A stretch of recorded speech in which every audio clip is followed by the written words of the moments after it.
नमस्कार, मी शीतल. आज आपल्यासोबत मृत्यू याविषयी बोलणार आहे. विषय तसा बोजड, आपल्या कुणालाच न आवडणारा आहे. पृथ्वी तलावर येणारा प्रत्येक जीव कधी ना कधी मरतोच. त्याच्या मरणाच्या तऱ्हा कारणं वेगवेगळी असू शकतात, पण मृत्यू एक शाश्वत घटना असते. एकांतात मनात मृत्यूविषयी कधी कधी विचार येतातच. जीवन जरी अनिश्चित असलं तरी मृत्यू मात्र अटळ आहे. खरं तर मृत्यू हा जीवनाचा अंत नाही, वस्तुतः मृत्यू हा दुसऱ्या जीवनाचा आरंभ आहे आणि जन्म हा मृत्यूचा आरंभ आहे. आपण जाणतो की काही देशात जेव्हा सूर्य उगवत असतो त्याच वेळी काही देशात सूर्य मावळतीला जात असतो. म्हणूनच जीवन आणि मृत्यू यांचं आंतरिक नातं आहे. पण आपल्याला जीवनापेक्षा मृत्यूचेच अधिक भय असते. मृत्यूच्या जाणीवेने आपल्याला वाटतं की आपल्या प्रिय व्यक्तींपासून, नात्यांपासून आपण दुरावणार आहोत. ही कल्पनाच असह्य आणि अस्वस्थ करणारी असते. पण मृत्यू ही नैसर्गिकता आहे. केव्हा तरी शरीरातील पेशींना आपले कार्य थांबवावेच लागते. केव्हा ना केव्हा त्यांना आपला तोल गमवावाच लागतो. तरीही आपण मृत्यूपासून पलायन करण्याचा प्रयत्न करतो, नाना उपाय करतो, पण मृत्यूला हुलकावणी देता येत नाही. क्वचित कधी मृत्यू सामोरा येतो आणि दिशा बदलवतो. कुठल्या ना कुठल्या कारणाने आडोशाला जातोही, पण त्याचे जाणे क्षणिकच असते. पुन्हा तो परततो एखाद्या औचित क्षणी. अशा वेळी माणूस भांबावून जातो. मृत्यूच्या कवेत अलगद शरीर जाते.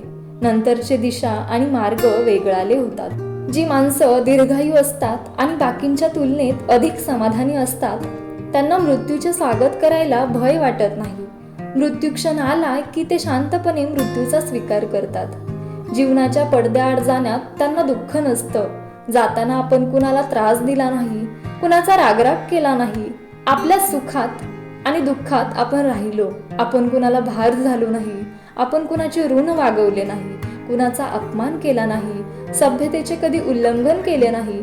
खूप जगलो, समाधानाने जगलो, हसत हसवत जगलो, म्हणून मरणाचे भय कधी वाटलेच नाही. अशी माणसं खरंच मृत्यूनंतरही अजरामर राहतात, आठवणींच्या रूपात जिवंत राहतात. केवळ मनुष्य प्राणीच जाणू शकतो की जीवन हे प्रवासी थांब्याप्रमाणे आहे. एक ना एक दिवस मृत्यूला सामोरे जायचेच आहे.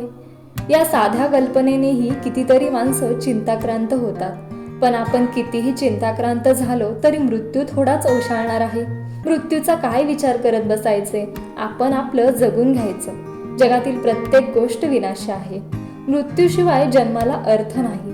अंधार आहे म्हणून उजेडाला महत्व आहे. जन्म आणि मृत्यू ही एकाच प्रवाहाची दोन टोके आहेत. मृत्यूपासून लपवून आकाशात, समुद्राच्या मध्यभागी किंवा पर्वताच्या शिखरावर जाऊनही संसारात राहणाऱ्या माणसास मृत्यू सोडत नाही. जन्म आणि मृत्यू ही कधीही न उलगडणारी जणू काय रहस्य आहेत. श्रीकृष्णासारखा युगपुरुष मध्यरात्री तुरुंगाच्या कोठडीत जन्माला येतो आणि त्याचा मृत्यू पुढे एका निर्जन वनात कोणा व्याध्याच्या बाणानं होतो.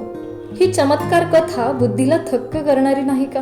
ज्यानं रणांगणावर अर्जुनाला गीता सांगितली, ज्यानं आपल्या बुद्धिचातुर्यानं पांडवांना हस्तिनापूरचं सिंहासन मिळवून दिलं, त्या धीरवीराच्या मृत्यूबद्दल विचार करताना मन थकून जातं. जन्म म्हणजे अनेक प्रश्नांची निर्मिती आणि मृत्यू म्हणजे सर्व प्रश्नांची समाप्ती. वेगवान प्रवाहाबरोबर एखादी काटकी वाहवत जावी, त्याप्रमाणे आपण सारे जीवन मृत्यूच्या ओघाबरोबर वाहत आहोत.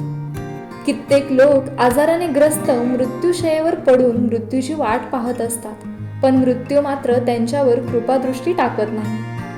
आणि कित्येक तरुण लहान शरीराने दष्टपुष्ट असणारे तडकाफडकी मरण पावतात. एखाद्या रोग्याला जीवन चिकटून बसलेलं असतं. मरण त्याकडे डुंकूनही पाहत नाही. त्याचा आणि मृत्यूचा जणू काही लपंडाव चालू असतो. पण मृत्यूच्या बळकट पंजातून कोणीही सुटला नाही. जन्माला आला तो एक दिवस मरणारच आहे. त्याला काय भ्यायचं? शरीर मर्त्य आहे, पण आत्मा मात्र चिरंतन आहे. त्याचा छेद करणारी शस्त्र अजून जन्माला आली नाहीत. जीर्ण झालेली वस्त्र टाकून आपण नवी वस्त्र परिधान करतो. त्याप्रमाणे जुनं शरीर सोडून आपण नव्या शरीरात प्रवेश करतो. मरणाचा विचार करण्यापेक्षा जीवनाचा विचार उत्साहाने केला पाहिजे. राम आणि कृष्ण यांसारखे युगकर्ते आले आणि गेले, पण त्यांची मंदिरं उभारून आपण त्यांच्या मूर्तीची पूजा करतो. या अर्थानं ते आजही आपल्यात आहेत. त्यांची शरीर नसली तरी विचारांच्या रूपानं ते जिवंत आहेत. जीवनाच्या मंचावर आपली भूमिका खूप लहान असते. मृत्यूने त्यात जास्त काही फरक पडत नाही. समुद्र किनाऱ्यावरील वाळूचा एखादा कण कमी झाला म्हणून सागराला फरक पडणार आहे का? तो असंख्य लाटांनी उचंबळत राहतो. सूर्य नित्याप्रमाणे उगवतो आणि मावळतो. कुणाचा जन्म किंवा मृत्यू या घटनेला विश्वाच्या व्यापारात काही महत्त्व नाही.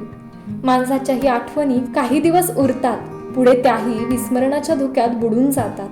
आपल्याला शेवटपर्यंत जीवनाचा अर्थही कळत नाही आणि मृत्यूचं स्वरूपही समजत नाही.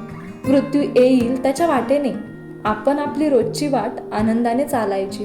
कितीही वाटलं तरी ज्याची भेट टाळता येत नाही असा, आहेला होतं करणारा, वर्तमानाला भूतकाळ बनवणारा, एखादं वाक्य शेवटचं आहे असं ठरवणारा, अचानक येऊन पूर्णविराम लावणारा, हिशोब थांबवणारा, जगणं लांबवणारा, घराला कितीही मजबूत दारं लावली तरी त्यांना न जुमानणारा, मृत्यू काहीतरी देऊन जातो की काही घेऊन जातो.